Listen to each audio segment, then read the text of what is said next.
Hey guys, and welcome back to the Warwick F1 Show podcast. This is the 38th episode of the 2025 season, and we are back with another preview episode as the races come thick and fast in this part of the season. We just came from Zandvoort, and we're going to Monza for the Italian Grand Prix in front of the adoring Tifosi.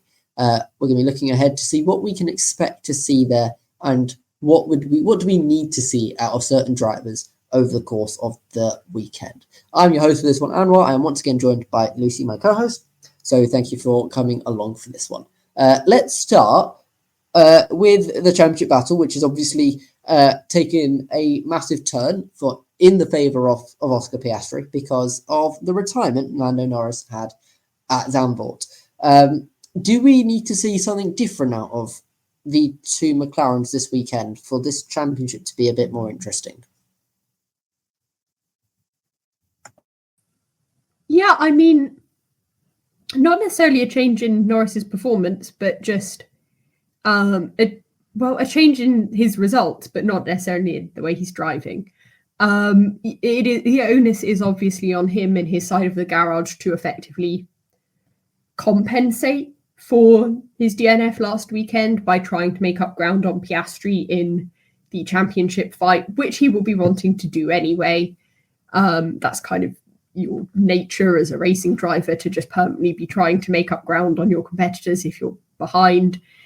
And I think, I mentioned this in the last episode, which you should definitely go watch, shameless plug, is that this is a track that Piastri did quite well at last year, so Norris will even more be thinking that he's got to reverse the momentum that Piastri obviously has from a 34-point lead. And I think we're all probably rooting for him to do so that the championship fight stays interesting, like we were promised. Yeah, like we were promised indeed. I was looking for Norris to be a little bit more aggressive this weekend. I want this weekend for it to feel like we're watching a driver who's got the bit between his teeth. I think he's definitely on the back foot, but I think he mentioned in a few interviews that he probably doesn't have the same amount of pressure now that he isn't the favourite anymore. He is definitely the person who is being the chaser rather than the chased in this case. Do you think that's something that might benefit Norris in terms of having this pressure released off his shoulders? And might we see the Norris of last year, for example, because of that?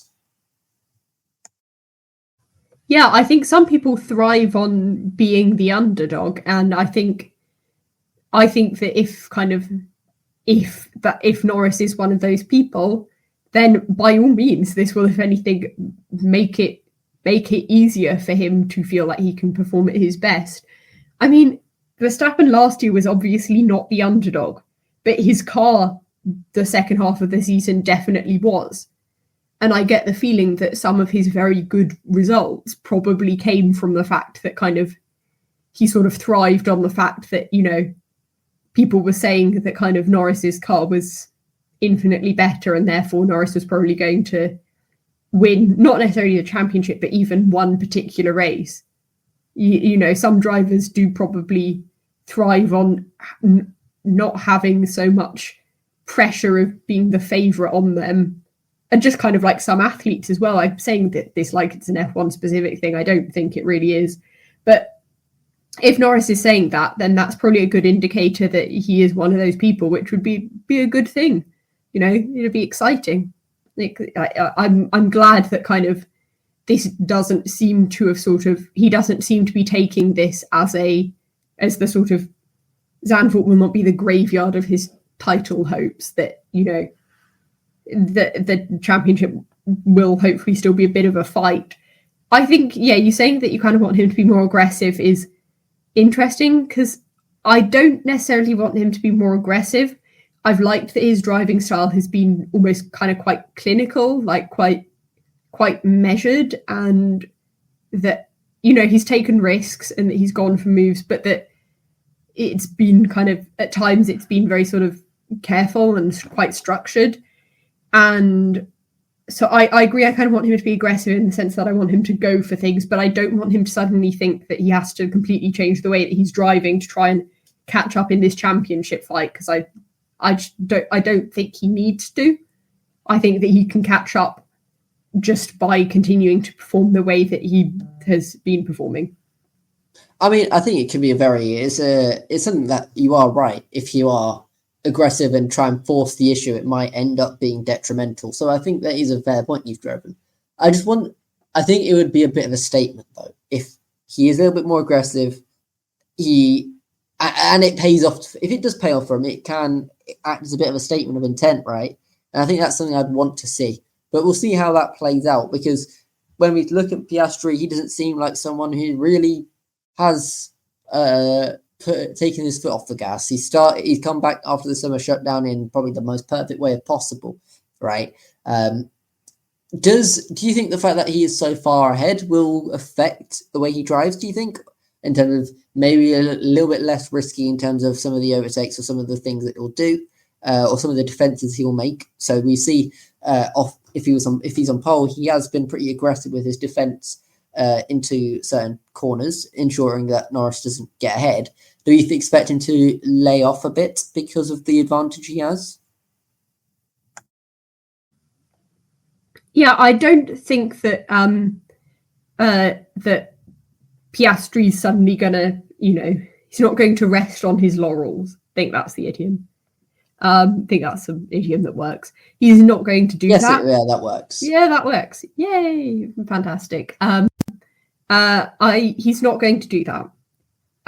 He may think with having he might think, at least for the next couple of races, his brain might be focused more on ensuring that he doesn't DNF, so sort of preserving the majority of this quite big lead that he now has, as opposed to ensuring that he always wins, or that he has to finish ahead of Norris at every opportunity, because he doesn't.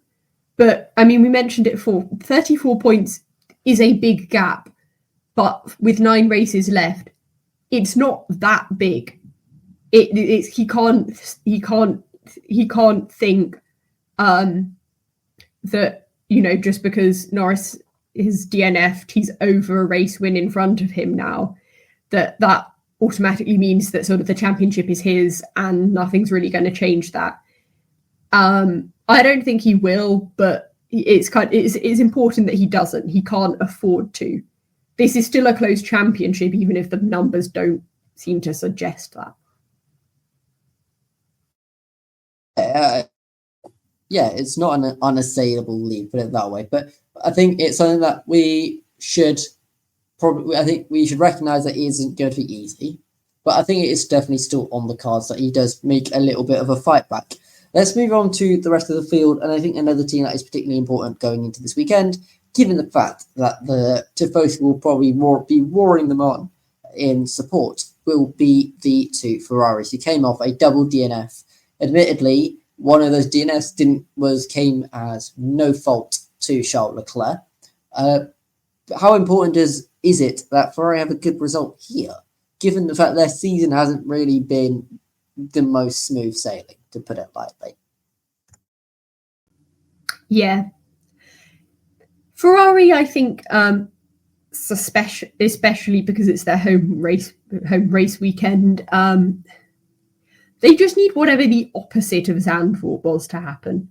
And most of the DNFs weren't the fault of the engineering team, which, given it's Ferrari, is always a surprise. But nevertheless, they need to rebuild, and much like Norris will probably benefit from having the next race come so close.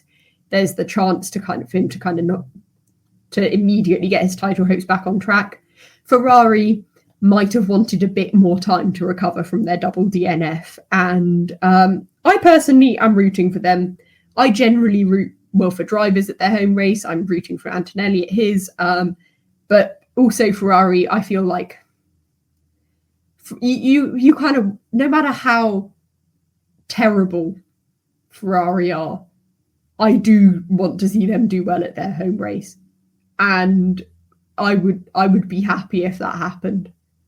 And maybe it will. Maybe the universe will give them a break. It probably won't, but maybe it will. You've just got to hope. I think Ferrari fans have probably been tired of hoping. But I think for a team that haven't had a lot of success over the course of this season, though, so far, I think it would be a little bit of a saving grace if they were to perform well at a track that means so much to them, right? It's obviously steeped in history. And I think that there will be extra motivation for them to do well here. So I do also agree. I hope that it pays. I hope they have a little bit of fun here, put it that way.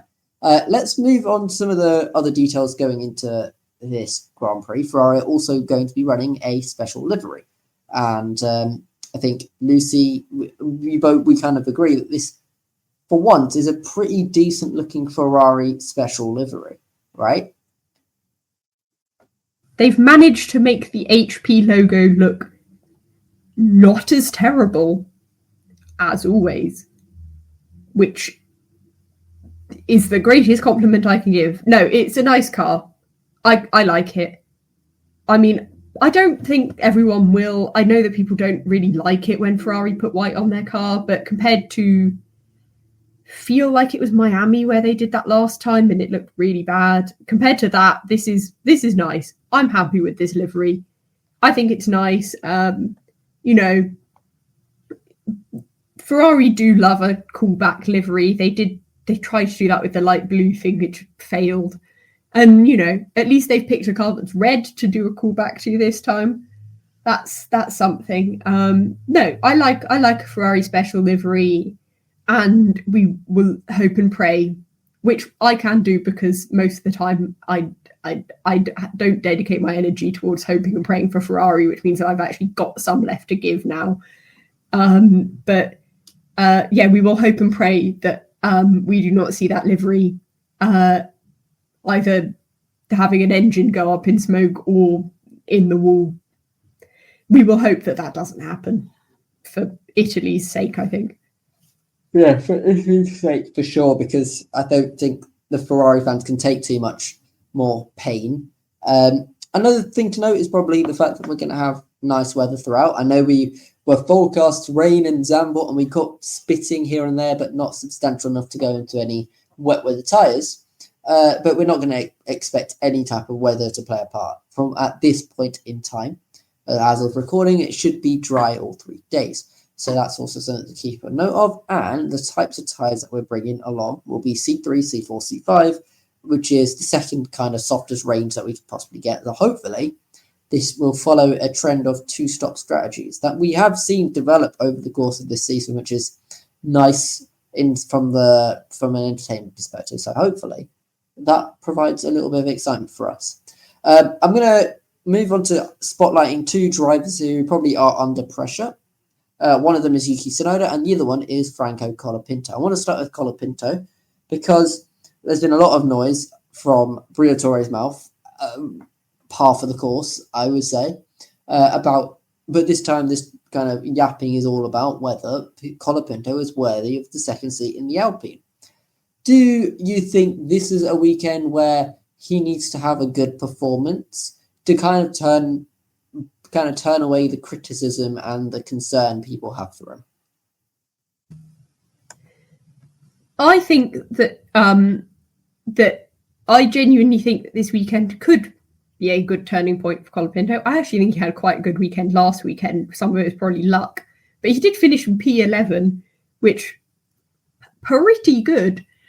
I think this weekend has the potential to be quite a good weekend for Colapinto. It was Monza last year that he was substituted in for the Williams car, and Williams and Alpine are obviously very different cars to drive, but that does mean that we are getting back into the leg of the season that Colapinto has driven not only before, there are some tracks where he's driven in F2 before, but driven an F1 car in, which you would hope would do wonders for his confidence and aka counteract the effects of being Alpine. I feel like it's important to say, I said this in the last episode as well, that Briatore is currently saying that Colapinto is not really worthy of the seat, but I think he should probably be reminded that Colapinto is only in that seat because Briatore put him there. So who are you really criticising there, Flavio? Is it in fact your own decision making? No, I think Colapinto needs a good result, but I'm not going to be surprised if it doesn't come. And I mean, you know, you said, Flavio, just talking is par for the course. Yeah, it must be a day ending in Y. And to be honest, I still can't particularly see who the alternative is for Alpine if they do decide to drop Colapinto, because I genuinely don't think that they'll bring Doohan back. I think it's got past the point where they could do that. Like, had Colapinto had 5 races and then Doohan had swapped back, it would be humiliating, but less so than if they did it now. So Colapinto will want a good result, and I think he's got the potential for a good result. But the way I see it, we're kind of in the same scenario that we were this time last week and this time the race before. And just much like Red Bull, I don't know what Alpine are going to do. And I don't think Colapinto does either. So I think he'll want a good race just for the sake of having a good race. It'd probably do wonders to his confidence as well, right? Because he obviously hasn't scored points since coming back to the sport this year. It would probably relieve a lot of pressure off himself as well. So that's one aspect of a driver under pressure. The other one, like I mentioned, was Yuki Tsunoda, who the seat is definitely under discussion, at least, especially considering the fact that Hadjar has performed so well. He got that podium recently, whilst Yuki Tsunoda was in the main Red Bull in 9th.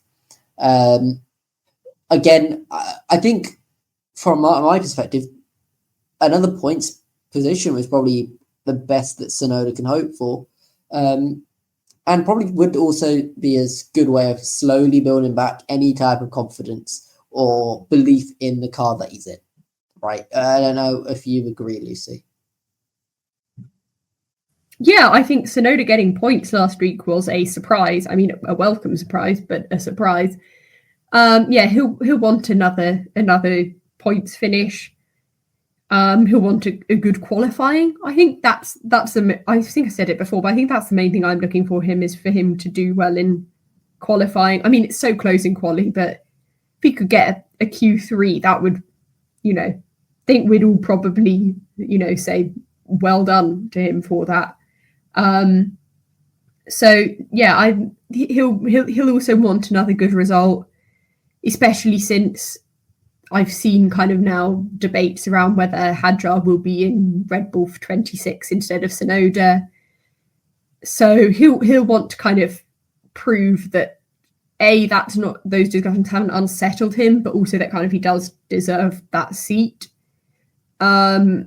which they think he still probably does. But I think he's still got to keep going. Keep going, he must. Let's go into our prediction segment, because there isn't really much else to talk about, because we went through a pretty extensive review of Zandvoort, which, again, if you've missed out, go check it out, get to know. Let's go into our prediction segment, where we kind of see and test how good our wheel knowledge is, because we are going to be predicting who our top 5 is, who our pole position is, who our DNF is, and who our random prediction is going to be. Pretty straightforward. I'm going to take us away as the host. Normally, I sit back and let everyone else reveal theirs, but I'm going to go first, because I think I've sniffed a bit of hopium for this one, so I'm going to give that as a little precursor, because I've said pole position is going to be Charles Leclerc. I believe somebody's become a Ferrari fan. No, look, I'm just interested in the narrative more so than anything else. Just horrible season for Ferrari, but you know what? They have that one jewel in the crown that they are able to perform at, and I'm going to say that Leclerc gets pole. Do I have like an expectation this is going to happen? No, but do I hope it happens? Hell yeah! So I've gone Leclerc in pole. I do also have Lando Norris winning this race, though. So maybe more hopium. I think I've taken a pretty big dosage of it because I think the result that I've got here would do wonders for a championship battle. And I also do think Norris, with less pressure, is a better driver than on pressure. I think it clearly does affect him in terms of the driving on track. So I think with the pressure supposedly relieved off his shoulders, I think I'm expecting something a little bit better from him this weekend. I said Leclerc to finish second, so Leclerc to slip from pole to second, which is still a great result. And I also said that we'd have 2 Ferraris on the podium because I'm backing Lewis Hamilton to put all the suffering behind him over the last few weeks and put his Ferrari in third. I put Oscar Piastri in fourth. No real reason why he's fourth. I just want this for the narratives. And fifth, I put George Russell because he always seems to be there. So that's my top 5. Lucy, how does mine compare to yours? Different, but I appreciate the vibes. That's what I'm going for today. Yeah, mine is arguably even more vibes driven and even less based in fact. I am going for that 0 points record. I have said that pole is going to be Max Verstappen. I don't know why I've done this. I thought of a name. I didn't physically draw a name out of a hat, but I effectively did in my brain. And that is the name which I came up with. So Max Verstappen is going to be on pole. P1 is obviously Ferrari's home race. And in case you did not know, the last time that Ferrari had a double DNF right before going to Monza was in 1998. And what result did they get in Monza in 1998? Correct, Anwar. It was a 1-2. And I personally believe that history will repeat itself. This is a banger prediction. It is a banger prediction. This is a banger. The question is, who's first? I've said first because we've talked about narratives. Obviously, there are compelling narratives on both sides. But I personally think at Ferrari's home race, where better place to get not only your first podium for Ferrari, but your first win for Ferrari. You know, Leclerc Leclerc had his win last year. I've said that Lewis Hamilton is going to get P1. Oh hell no! What are you doing, Lucy? What are you doing? I have gone insane, and I'm embracing it. Said Hamilton P1, and I said Leclerc P2. This is okay, right? I don't know how much I'm loving this set of predictions now. I may not come on this review episode to spare myself from humiliation, or maybe I will come on and I will gloat for an hour or however long it will be. We will see. P3. Yeah, you know what? I don't really believe the fact that you'll be gloating when it comes to next week's episode. Okay, well, you can think that. P3, I've said Lando Norris. You know, I think I would have said that he won, but obviously I am governed exclusively by what happened in 1998, and McLaren did not win in 1998. So Norris is P3. I have said that he will finish ahead of his teammate.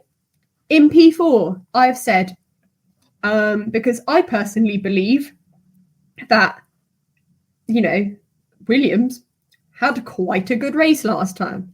I think that they'll do well at Monza. And we could call this delusion, or we could call it Carlos Sainz is going to finish in P4.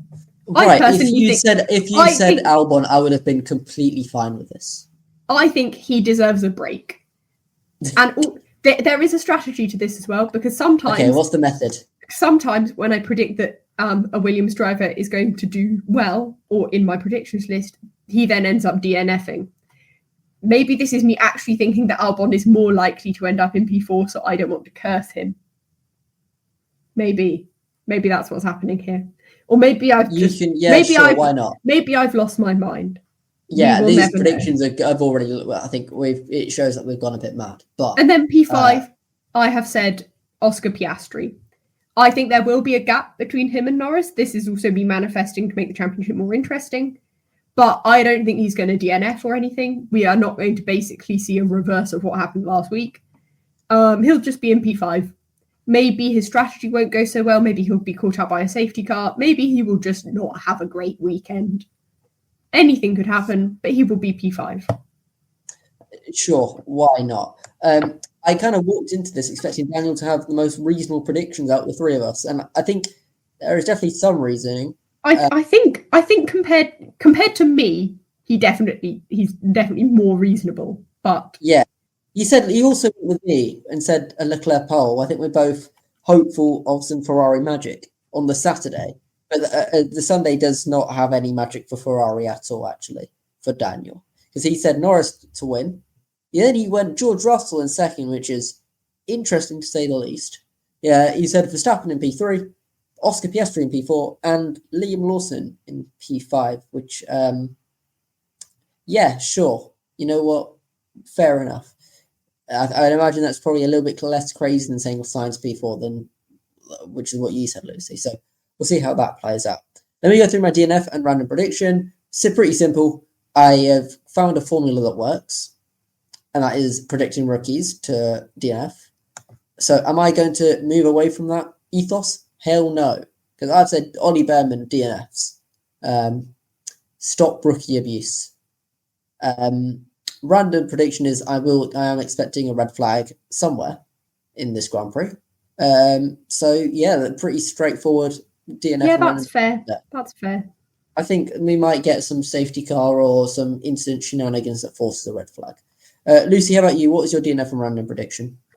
I have said that Verstappen will start on pole. I've predicted, of course, that he will not finish in P1. I, in fact, have said that he will not finish at all. For how terrible that Red Bull car has been this year, it has not had nearly enough mechanical DNFs. And I personally think for it to for Red Bull to truly end up with one of the all-time stories of a Formula One team falling off a cliff, they need a mechanical DNF for their only driver that consistently scores them any points. So that will happen. My random prediction is I have slightly talked him up, and that was not for no reason. I've said that Colapinto is going to get his first Alpine points this weekend. That will probably be P10, and it may come courtesy of Verstappen's DNF, but it will happen. And I will be very happy for him when it does. A point is a point at the end of the day, and I think a point would look nice on his championship record for sure. So fair enough on that random prediction. Let's go through Daniel's and then close off this preview episode. He said Leclerc on pole. He also said Leclerc DNF. So he expected some Ferrari elation on Saturday and some Ferrari depression on Sunday, which is a very actually, you know what? That is the most classic Ferrari thing I've heard. Both Daniel and I have said that the pole sitter is going to DNF. That's a good point. Interesting. We'll see if that plays out at all. I doubt it. His random prediction is Aston Martin being last of the finishers in both quali and the race. I think this is the idea of Aston Martin's being a bit of a dog in the straights, if I'm not mistaken. So, which is fair. That is the pattern that we've seen. So I don't don't really bet against this. So yeah, no, it could be very plausible. It's a completely realistic prediction that is. So that's all the predictions for the Italian Grand Prix. I have to thank Lucy for coming on the show with me. I want to thank you guys from home from watching. We will be back next week to review the events of the Italian Grand Prix, which hopefully brings us another twist in the title challenge tale. I've been your host for this one, Anwar, and we'll see you in the next episode. Goodbye.